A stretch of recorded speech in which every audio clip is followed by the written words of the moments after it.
আসসালামু আলাইকুম viewers, welcome to programming kit. vue.js সিরিজের এই ভিডিওতে আমরা vue.js ইনস্টল করব। সো প্রথমে আপনারা ভিউ 3 এর ডকুমেন্টেশনে চলে আসবেন, দেন গেট স্টার্ট।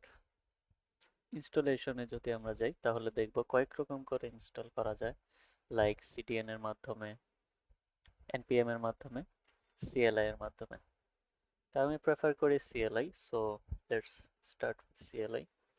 আপনার যদি npm থাকে, vue.cli ইনস্টল করার জন্য এই কোডটি রান করবেন। আর যদি yarn হয়ে থাকে তাহলে এই কোডটি। তো চলুন আমি রান করি। যেহেতু এটি অলরেডি আছে আমার কাছে, সো আমি এন্টার দিলাম না। দেন আপনার কাছে যদি vue.cl এর ওল্ডার ভার্সন থাকে এন্ড আপনি এটাকে আপডেট করতে চান তাহলে জাস্ট এটা রান করবেন, vue update next. CLI install হয়ে গেলে আমরা একটি কমান্ড রান করতে পারবো vue create নামে। vue create দিয়ে দেন আপনার প্রজেক্টের নাম। সো আমরা যেহেতু vue to do তৈরি করব, সো আমি vue to do দিলাম। দেন এন্টার দিলে এটা আমাকে কিছু কোয়েশ্চেন আস্ক করবে। আমরা ম্যানুয়ালি ফিচার সিলেক্ট করব। দেন বেবেল লাগবে না, লিন্টার লাগবে না, আমরা জাস্ট চুজ ভিউ ভার্সন দিব। ভার্সন চুজ করব আমরা ভিউ 3 ভার্সন চুজ করলাম, কারণ আমরা পরবর্তীতে কম্পোজিশন এপিআইও দেখব।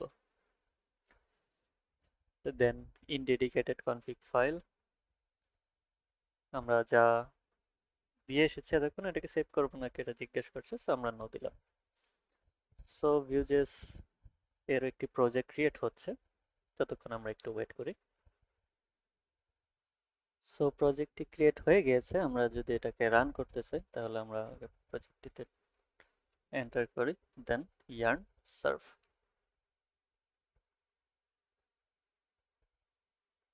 ওকে, এটা চলে এসেছে। আমরা এটা ওপেন করে দেখি, তাহলে একটি vue.js এর অ্যাপ তৈরি হয়ে গেল। আমরা এটাকে আমাদের এডিটরে ওপেন করব এবং ফোল্ডার স্ট্রাকচারটা একটু দেখে নেব।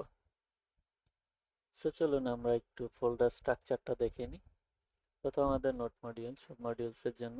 দেন পাবলিকের ভিতরে রয়েছে মেইন ইন্ডেক্স এইচটিএমএল ফাইলটি, যেখান থেকে সবকিছু লোড হচ্ছে, বাট এখানে আমাদের করার কিছুই নেই।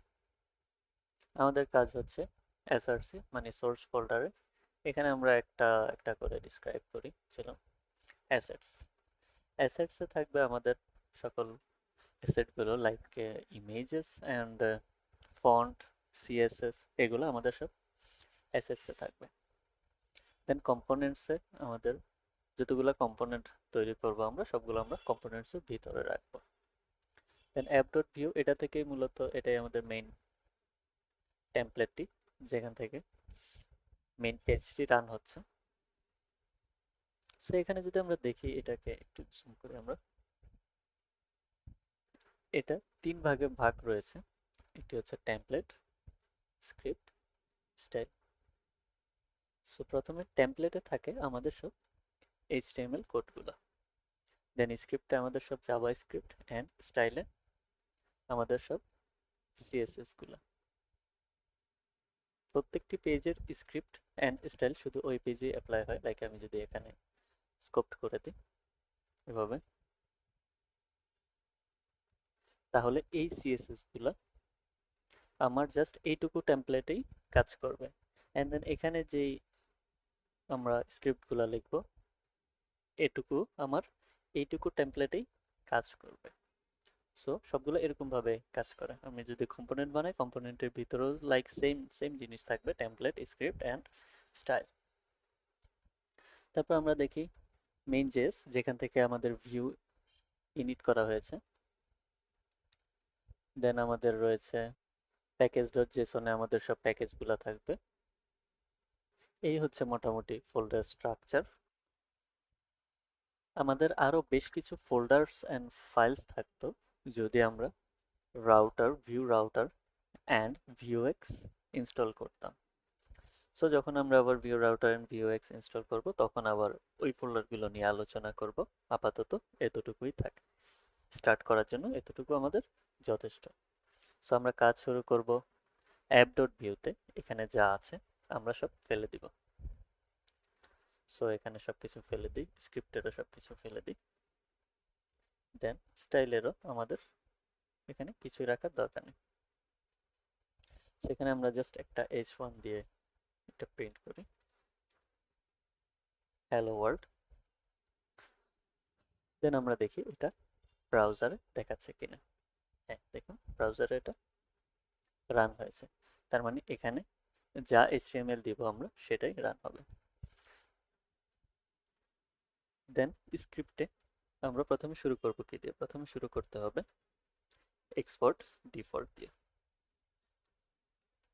এক্সপোর্ট ডিফল্টের ভিতরে লাইক আমরা যদি কোনো একটা ভেরিয়েবল নিতে চাই এবং ওইটা এখানে শো করতে চাই, ওইটা কিভাবে করে। পরবর্তীতে আমরা আবার কম্পোজিশন এপিআই দিয়ে করব কাজটি। আপাতত কম্পোজিশন এপিআই গেলে বিষয়টি কমপ্লিকেটেড হয়ে যাবে, আপনাদের আগে বেসিকটা বুঝতে হবে। সো বেসিকটা বোঝার জন্য আমরা প্রথমে ডেটা নিলাম। সিনট্যাক্সটা দেখুন, ডেটা নিলাম, ডেটার ভিতরে আমাদের রিটার্ন করতে হবে, অবজেক্ট রিটার্ন করতে হবে। আমরা কি রিটার্ন করব? প্রথমে আমরা একটা মেসেজ নিই, মেসেজে কি লিখবো? It is working. ওকে, তাহলে এই মেসেজটা আমরা এখানে কিভাবে শো করাতে পারি? এই মেসেজটা এখানে শো করানোর জন্য ডাবল কার্লি ব্র্যাকেটের ভিতরে আমাদের ভেরিয়েবলটা পাস করে দিলাম। দেন আমরা যদি সেভ দিই এবং ব্রাউজারে যাই, তাহলে আমরা দেখব ইট ইজ ওয়ার্কিং। সো আমরা দেখলাম কিভাবে vue.js ইনস্টল করবেন, vue.js এর প্রজেক্ট ইনস্টল করবেন এবং ফোল্ডার স্ট্রাকচার সম্পর্কে একটি মোটামুটি বেসিক ধারণা। সো আজকের ভিডিও এই পর্যন্তই। Thank you for watching and see you in the next video.